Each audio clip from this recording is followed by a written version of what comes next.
ሰላም ጤና ይስጥልኝ ክቡራትና ክቡራን የፕሮግራማችን ተከታታዮች ባላችሁበት ሰላም ለእናንተ ይሁን። በዛሬው ፕሮግራማችን ትኩረት አድርገን ልናየው የምንሞክረው በተለይም ዛሬ ፕሮፌሰር መረራ ጉዲና አዲስ ስታንዳርድ ላይ ያሰፈሩት አንድ መጣጥፍ አለ። በዚህ መጣጥፋቸው በርካታ ነገሮችን አንስተዋል። ከነዚህ አነጋጋሪ ነገሮች ውስጥ አንደኛው በልጅ ኢያሱ ዘመነ መንግስት የነበረውን የኢትዮጵያ ሁኔታ አንስተው የገለጹበትና በተለይም የፎቶሾፕ ፖለቲካ ብለው የገለጹት አለ። ይህ ፎቶሾፕ ፖለቲካ ጥልቅ ንግግር፣ ጥልቅ ውይይት የሚጠይቅ ሆኖ ነው ያገኘሁት። እንግዲህ በዚህ ላይ በሌሎች ጉዳዮች ላይ ዘርዘር ያሉ ማብራሪያዎች በተለይም የኢትዮጵያን ሀገረ መንግስት ግንባታ ሂደት ከዳግማዊ ምኒልክ ጀምሮ እንደተበላሸና ከዛ በፊት አጼ ቴዎድሮስ ዘመነ መንግስት የተጀማመሩ የሀገረ መንግስት ግንባታ ሂደቶችንም አንስተው አብራርተዋል።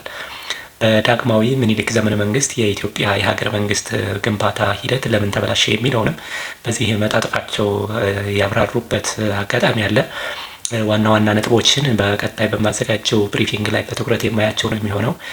በተለይም አንዳንድ መስተካከል ያለባቸው ፕሮፌሰሩን እንግዲህ የታሪክ ምሁራንም ሆነ የፖለቲካ ልሂቃን ፕሮፌሰሩን በዚህ አቅጣጫ ይሞግቱት ይሆናል ብዬ የማምንባቸውን ሀሳቦች በቀጣይ አንስቼ የማብራራ ነው የሚሆነው። ለአሁኑ ግን የፎቶሾፕ ፖለቲካ ብለው ያነሱት ጉዳይ ትንሽ የሚስብ እስካሁን በነበረን እንግዲህ በፖለቲካ ሳይንስ ትምህርት ዘርፍም ቆይታ አድርገናል። ግን በነበረን ንባብም ሆነ ተሞክሮ ይህን የፎቶሾፕ ፖለቲካ ግንዛቤ ውስጥ አላስገባንም። ፕሮፌሰሩ እንግዲህ አዲስ የመወያያ አጀንዳ አምጥተዋል። ይህ የፎቶሾፕ ፖለቲካ ማለት ነው።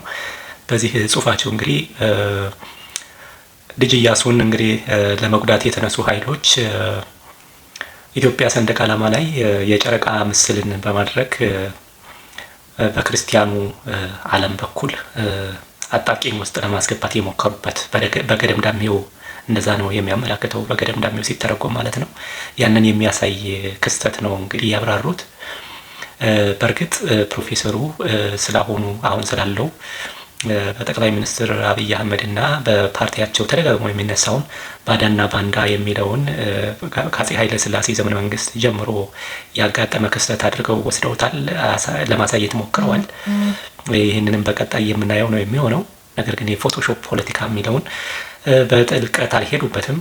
በተለይም ካሁኑ ይሄ የፎቶሾፕ ፖለቲካን ከፎቶ ጋር ብቻ ነው ወይ ማያያዝ ያለብን? ከዛ ባሻገር ያሉ በተለይም አሁን ባለንበት የዲጂታል ቴክኖሎጂ ዘመን ላይ የዲጂታል ሰራዊት የሚባል በመንግስት በኩልም መንግስትን የሚቃወሙ ኃይሎችንን የሚሰድቡለት፣ የሚያንቋሽሹለት ወይም ደግሞ ተሳዳቢ ኃይል ብለን ልንጠራቸው የምንችል አደራጅቶ የሚንቀሳቀስበት አግባብ እንግዲህ ባለፈው የኢህአዴግ ዘመንም ሆነ አሁን በብልጽግናም ዘመን የቀጠለ ዲጂታል ሰራዊት የሚባል አለ። ይህ ዲጂታል ሰራዊት የፎቶሾፕ ሰራዊት ብዙ ጊዜ ትክክለኛ መረጃ ሳይኖረው ምንም በማያውቀው ለምሳሌ ጦርነቶች፣ የእርስ በርስ ግጭቶች ሲኖሩ እዚህ ቦታ ምንም ጦርነት የለም፣ እዚህ ቦታ ሰላም ነው ያለው፣ እኔም አለው እዚህ ቦታ ላይ ነኝ እያሉ ራሳቸውን በፎቶሾፕ ሆነ ቦታ ላይ ወስደው እዛ አካባቢ ላይ ስላለው ነገር ምስክርነት የሚሰጡ አካላት የተፈጠሩበት ዘመን ነው ያለ ነው። ከዚህ ባሻገርም በተቃዋሚውም በሌላውም ጎን ያለውም ቢሆን እንዲሁ ይሄ የፎቶሾፕ ፖለቲካ የምንለውን ከፎቶዎች ባሻገር ራሳቸውን በዲጂታል መንገድ ሆነ ቦታ ላይ ወስደው በማስፈርና በዛ አካባቢ ስለሚከናወነው አበይት ክንዋኔ ራሳቸው ምስክር የሚሆኑ ዲጂታል ሰራዊት የሚባል የተፈራበት ዘመን ነው። ይህንን የፎቶሾፕ ፖለቲካ እንግዲህ ፕሮፌሰር መረራ አሁን የጀመረ ነገር አይደለም። ያው በተደጋጋሚ በፎቶሾፕ እየተቀነባበሩ የሚወጡ ምስሎች አሉ።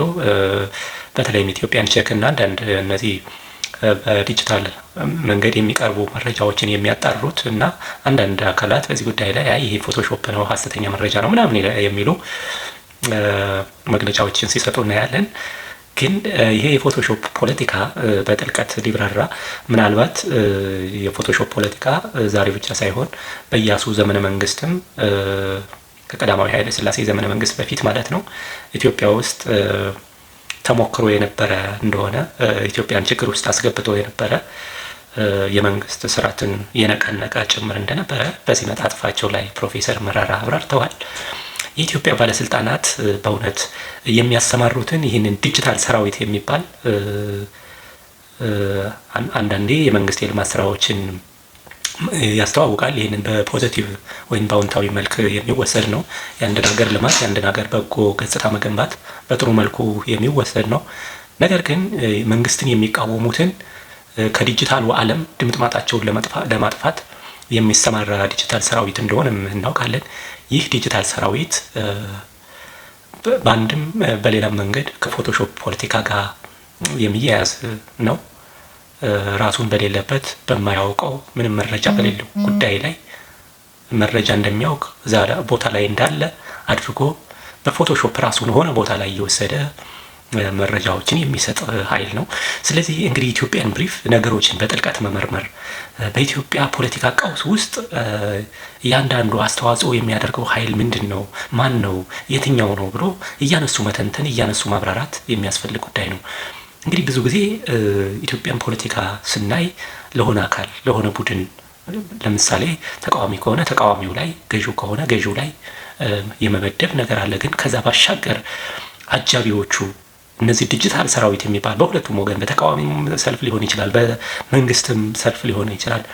እነዚህ የፎቶሾፕ ፖለቲካ አቀናባሪዎችና ችግር አባባሽ ኃይሎችስ ራሳቸውን በዛ ችግር ውስጥ እንዳሉ ይመድባሉ ወይ? ራሳቸውን ይመለከታሉ ወይ?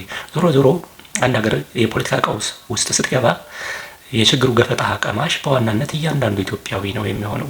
ይሄ የዲጂታል ሰራዊት የሚባለው ያን ያህል በኑሮ ደረጃ የተሻለ የሚባል አይደለም። ለዕለት ፍጆታ የምትሆነው የተወሰነ ነገር ከመንግስትም ሆነ ከሆነ አካል ድጋፍ ከማግኘት ባሻገር አገር ችግር ውስጥ ስትገባ ራሱን ሊታደግበት የሚችለው ኢኮኖሚያዊ መሰረት የሌለው ማህበራዊ መሰረት የሌለው ኃይል ነው እየተፈጠረ ያለና እንዲያው እኔ እንዳንድ የኢትዮጵያን ፖለቲካ በቅርበት እንደሚከታተል የፕሮፌሰሩን ንግግር ሳይ በጽሁፍ ያስቀመጡት ማለት ነው። ይሄ ፎቶሾፕ ፖለቲካ በጣም ስቦኛል።